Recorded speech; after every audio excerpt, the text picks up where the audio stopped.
الحمد لله رب العالمين والعاقبة للمتقين والصلاة والسلام على رسوله والأنبياء والمرسلين أما بعد فأعوذ بالله من الشيطان الرجيم بسم الله الرحمن الرحيم أفمن يعلم أنما أنزل إليك من ربك الحق كمن هو أعمى إنما يتذكر أولو الألباب الذين يوفون بعهد الله ولا ينقضون الميثاق والذين يصلون ما أمر الله به أن يوصل ويخشون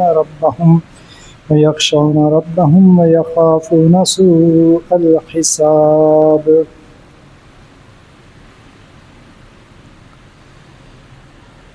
ترجمہ: جو شخص یہ یقین رکھتا ہو کہ تم پر تمہارے پروردگار کی طرف سے جو کچھ نازل ہوا ہے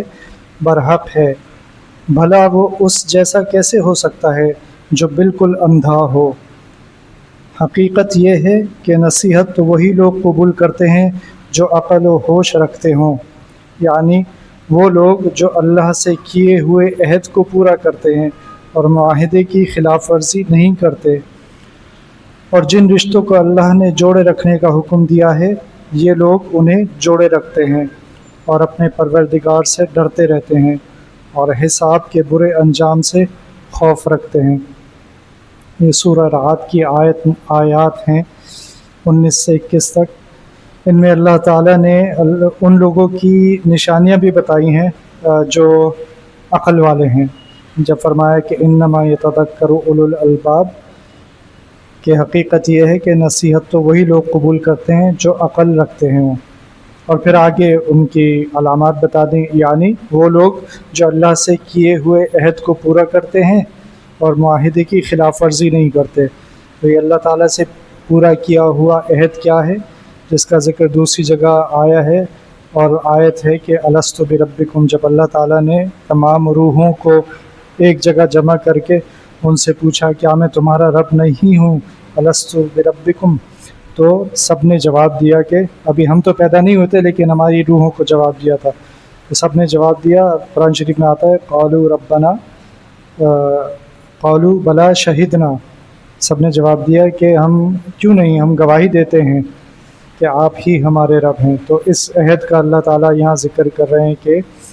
وہ لوگ جو اللہ سے کیے ہوئے عہد کو پورا کرتے ہیں اور معاہدے کی خلاف ورزی نہیں کرتے۔ تو معاہدہ چاہے اللہ تعالیٰ سے ہو، یعنی عہد ہو، یا جو ہم نے آپس میں معاہدے کرتے ہیں وہ بھی اس میں شامل ہیں کہ وہ ان کی بھی خلاف ورزی نہیں کرتے۔ اور پھر آگے فرمایا اگلی جو علامت بتائی عقل مند لوگوں کی، جس پہ آج ہم بات کریں گے، وہ یہ ہے کہ فرماتے ہیں کہ اور جن رشتوں کو اللہ نے جوڑنے رکھنے کا حکم دیا ہے یہ لوگ انہیں جوڑے رکھتے ہیں۔ تو یہ آیت ہے والذین یصلون ما امر اللہ بہ ان یوصل، کہ یعنی وہ رشتوں کو جوڑے رکھتے ہیں۔ تو یہ ایک تفسیر ہے جو بہت سے علماء نے کی ہے کہ یہاں مطلب یہ ہے کہ رشتوں کو جوڑے رکھتے ہیں۔ تو اب یہ رشتوں کو جوڑے رکھنا اتنی اہم چیز ہے کہ اللہ تعالیٰ نے اس کا قرآن شریف میں حکم فرما دیا۔ اب اگر ہم تھوڑا سا غور و فکر کریں کہ شریعت کے احکام کس لیے نازل ہوئے اور شریعت کے احکام میں حکمت کیا ہے، تو ایک نتیجہ جس پر ہم پہنچیں گے وہ یہ ہے کہ اللہ تعالیٰ نہیں چاہتے ہمارا آپس میں جھگڑا ہو، اللہ تعالیٰ نہیں چاہتے کہ زمین پر فساد ہو، لہٰذا شریعت کے جتنے بھی احکام دیکھیں گے ان میں تھوڑا سا غور و فکر کریں گے تو پتہ چلے گا کہ اگر اس حکم کو پورا نہیں کیا جائے گا تو آپس میں جھگڑا ہو سکتا ہے، لڑائی ہو سکتی ہے۔ تو مثال کے طور پر وعدہ خلافی کو منع فرما دیا، اگر وعدہ خلافی ہوگی تو آپس میں ناچاکی اور اختلافات پیدا ہوں گے۔ امانت میں خیانت، بہت یعنی منافقین کی نشانی بتا دی، وعدہ خلافی بھی، امانت میں خیانت کرنا بھی، اور جھوٹ بولنا بھی منافقین کی نشانی بتا دی۔ لیکن یہ بھی بات ہے کہ ان تینوں پر جو بھی عمل کرے گا اس کے آپس کے تعلقات خراب ہوں گے۔ اسی طرح دھوکہ دینا، بدگمانی کرنا، قرآن شریف میں منع فرما دیا، بدگمانی نہیں کرنی کسی سے، اپنی طرف سے کسی کے اوپر کوئی یہ سوچنا کہ اس نے فلاں نے یہ کام کیا ہوگا یا فلاں اس وجہ سے مثال کے طور پر شادی میں شریک نہیں ہوا، تو یہ بدگمانیاں جو ہیں ان کو بھی اللہ تعالیٰ نے ناجائز کر دیا، کیونکہ ان کی وجہ سے ایک دوسرے کے تعلقات خراب ہوتے، ایک دوسرے کا مذاق اڑانا، استہزاء کرنا، اس کو منع کر دیا، غیبت کو منع کر دیا۔ اسی طرح معاہدوں کی پاسداری، معاہدوں میں غرر کو ناجائز قرار دے دیا۔ غرر کیا چیز ہے کہ معاہدے میں کوئی ایسی شق شامل ہو جائے جس میں کوئی بڑی شک کی بات ہو، یعنی واضح نہ ہو، اور جس کی وجہ سے بعد میں آپس میں جھگڑا ہو سکتا ہو، تو ایسی شقوں کو بھی کسی معاہدے میں شامل کرنے کو ناجائز قرار دے دیا، چاہے وہ معاہدہ کسی غیر مسلم سے ہو رہا ہو۔ یعنی اللہ تعالیٰ کو اتنی زیادہ اللہ تعالیٰ امن چاہتے ہیں مخلوق کے درمیان کہ غیر مسلم سے بھی کوئی اگر معاہدہ ہو رہا ہے تو اس میں بھی ایسی شق نہیں ڈالی جا سکتی جس میں کوئی غرر آ جائے یا کوئی دھوکے والی بات آ جائے۔ اسی طرح معاہدہ دونوں فریقوں کی رضامندی سے ہو تب بھی حرام ہو جائے گا اگر وہ کسی حرام چیز پر معاہدہ ہو رہا ہو، مثلا یہ کہ سود پہ قرضے کا معاہدہ ہو رہا ہو، دونوں فریق اس پر راضی ہوں، اس کے باوجود یہ معاہدہ ناجائز ہو جائے گا۔ تو اس کی وجہ کیا ہے کہ سود زمین میں فساد پیدا کرتا ہے، زمین میں امیر کو امیر کرتا ہے اور غریب کو غریب کرتا ہے اور غریب کا استحصال کرتا ہے۔ اسی طرح باقی بھی چیزیں ہیں جو بھی حرام چیزیں ہیں وہ معاہدے کی وجہ سے حلال نہیں ہو جاتی۔ تو ان باتوں سے پتہ چلتا ہے کہ اللہ تعالیٰ کو بہت زیادہ اللہ تعالیٰ چاہتے ہیں کہ ہم آپس میں مل جل کر رہیں، اختلافات نہ کریں، ہو بھی جائے تو ایک دوسرے کو معاف کر دیں۔ اتنی اچھی اچھی خوشخبریاں سنائی ہیں ان باتوں پہ کہ اگر مل جل کر رہا جائے تو اس کا نتیجہ کیا ہوگا۔ مثلا رسول اللہ صلی اللہ علیہ وسلم نے فرمایا کہ اگر جو شخص اپنی بیوی کے ساتھ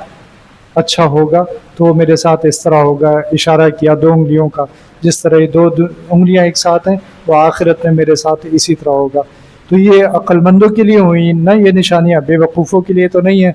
بے وقوف تھوڑی سوچے گا کہ اس کا آخرت میں کیا ہوگا، وہ تو آج اپنے آپ کو کچھ سمجھے گا، یا تو اس کے اندر تکبر ہوگا یا اپنے آپ کو کوئی بڑی چیز سمجھے گا، تو وہ پھر پرواہ نہیں کرے گا کہ معاملات میں، معاشرت میں کتنی احتیاط کرنی چاہیے۔ تو لیکن ہم کیا دیکھتے ہیں کہ رشتہ داروں میں آپس میں ایسے اختلافات ہوتے ہیں کہ یہ سننے میں عام سی بات ہے کہ میں تو اس کی شکل نہیں دیکھنا چاہتا۔ یہ دور کی رشتہ داری میں نہیں، یہ قریب کی رشتہ داریوں میں ایسی باتیں سننے میں آتی ہیں۔ بھائی بہن کے بارے میں کہہ دے گی، اور بہن اور بھائی جو ہے وہ بھائی کے بارے میں یا بہن کے بارے میں کہہ دے گا میں تو شکل نہیں دیکھنا چاہتا۔ تو یہ تو آپ نے اپنے آپ کو ہی نقصان پہنچایا، کیونکہ ایک حدیث میں آتا ہے کہ قطع تعلق کرنے والا، حدیث کا مفہوم ہے، وہ جنت میں داخل نہیں ہوگا۔ یہ قطع تعلق کرنا تو اگر ہم حضرت یعقوب علیہ السلام کی مثال دیکھیں کہ ان کے بیٹوں نے ان کے لاڈلے بیٹے حضرت یوسف علیہ السلام سے کیا کیا تھا، اتنا بڑا نقصان پہنچایا تھا باپ کو، جس باپ کو اپنے بیٹے سے اتنی محبت تھی کہ حضرت یوسف علیہ السلام کو پہلے تو قتل کرنے کی سازش کی، اور پھر آخر میں جو فیصلہ کیا وہ بھی ایسا ہی تھا کہ جس میں جان جانے کا اندیشہ بہت زیادہ تھا، کہ حضرت یوسف علیہ السلام کو اندھیرے کنویں میں ڈال کے چلے گئے، کسی جنگل میں ڈال کے چلے گئے۔ سوچیں اگر کسی کا بچہ ایک اندھے کنویں میں، ایک گہرے اندھیرے کنویں میں ہو اور جنگل ہو اور سنسان جنگل ہو، پہلے تو سوچیں اس بچے کے دل پر کیا گزرے گی۔ تو اتنا بڑا جو جن بیٹوں نے کیا تھا، تو پھر ہمیں سوچنا چاہیے کہ کیا حضرت یعقوب علیہ السلام نے انہیں چھوڑ دیا، اپنی اولاد کو؟ نہیں چھوڑا،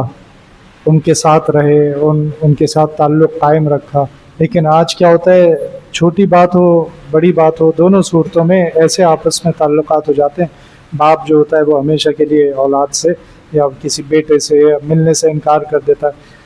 تو دین ہمارا یہ سکھا رہا ہے کہ کبھی بھی رشتہ ختم نہیں کرنا چاہیے، کبھی بھی قطع تعلق نہیں کرنا چاہیے۔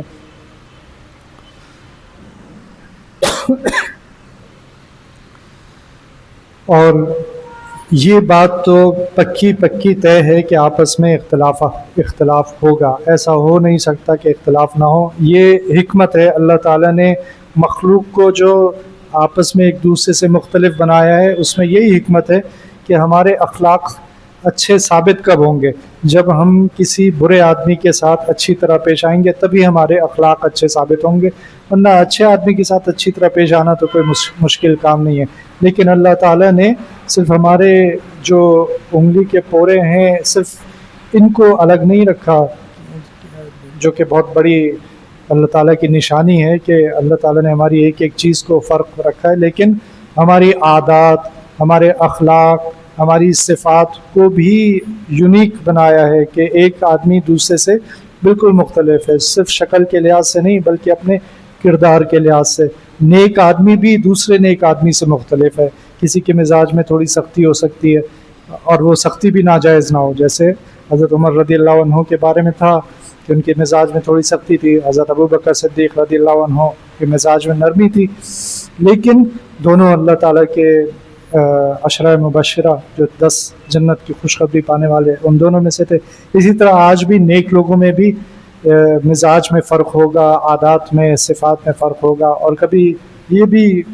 ممکن ہے ان میں بھی آپس میں اختلاف ہو جائے، لیکن نبی صلی اللہ علیہ وسلم نے ہمیں کیا تعلیم دی کہ جو حق پہ ہوتے ہوئے اپنا حق چھوڑ دے تو اس کو جنت میں ایک پلاٹ ملے گا، یعنی حق پہ تھا، اب حق پہ ہوتے ہوئے تو آدمی اپنے حق کے لیے لڑ سکتا ہے نا، لیکن ہمیں تعلیم کیا دی جا رہی ہے، ہماری تربیت کی جا رہی ہے کہ تم حق پر ہو، اس کے باوجود اگر تم نے اپنا حق چھوڑ دیا اور جھگڑے سے بچ گئے، اصل بات کیا ہے کہ جھگڑے سے بچا جائے، تو پھر جنت میں تمہارے لیے ایک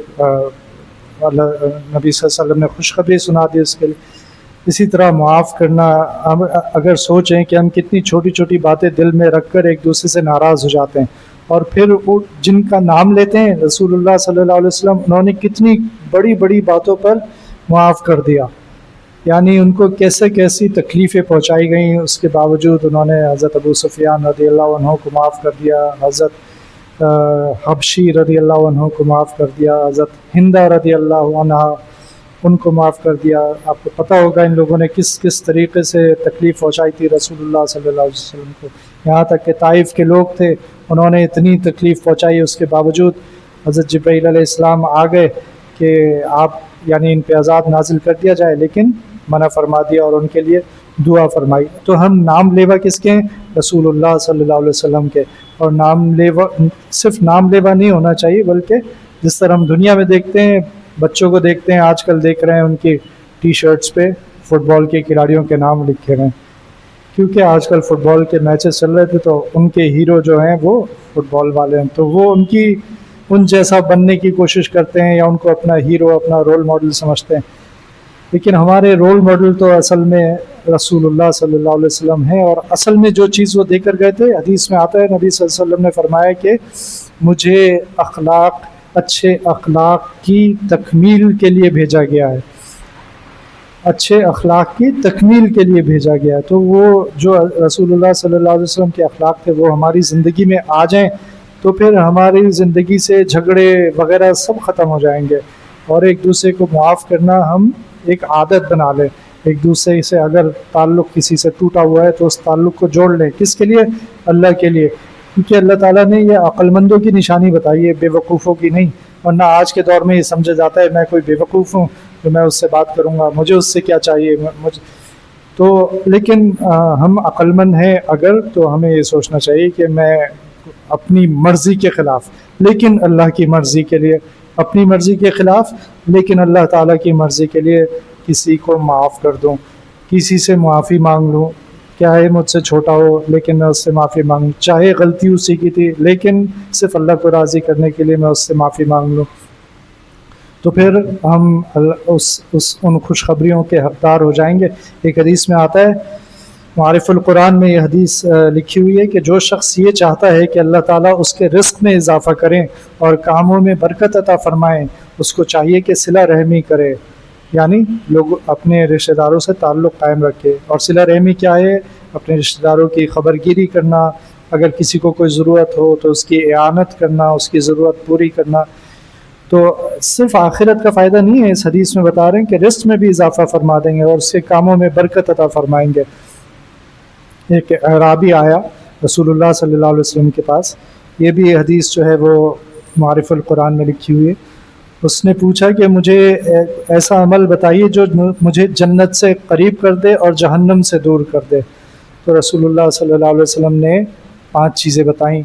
اللہ تعالیٰ کی عبادت کرو، شرک سے بچو، نماز پڑھو، زکوٰۃ دو اور صلہ رحمی کرو، یعنی اپنے رشتہ داروں سے قطع تعلق نہ کرو، ان کے ساتھ اچھا سلوک کرو. تو صلہ رحمی کیا ہے؟ یہ نہیں ہے کہ بس جو اچھی طرح پیش آ رہا ہے اس کے ساتھ اچھی طرح مل رہے ہیں، بلکہ جو آپ سے تعلق ختم کر رہا ہے اس سے تعلق جوڑنے کی کوشش کریں. یہاں تک کرنے کی ضرورت ہے. صلہ رحمی اصل میں یہ ہے کہ کوئی آپ سے ملنا نہیں چاہ رہا، پھر بھی آپ اس کے لیے دعا کریں، اس کا حال پوچھ لیں، اسے سلام کریں، کبھی اسے میسج بھیج دیا. آج کل تو بہت آسان ہو گیا ہے کہ آپ ملنے نہیں جا سکتے تو کم از کم ایک چھوٹا سا میسج کر دیں. تو بخاری شریف کی حدیث میں آتا ہے کہ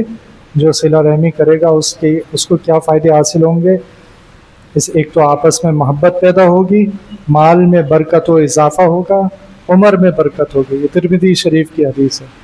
یہاں بھی ہم دیکھ رہے ہیں کہ دنیاوی فائدے بھی ہیں، مال میں برکت و اضافہ، عمر میں بھی برکت.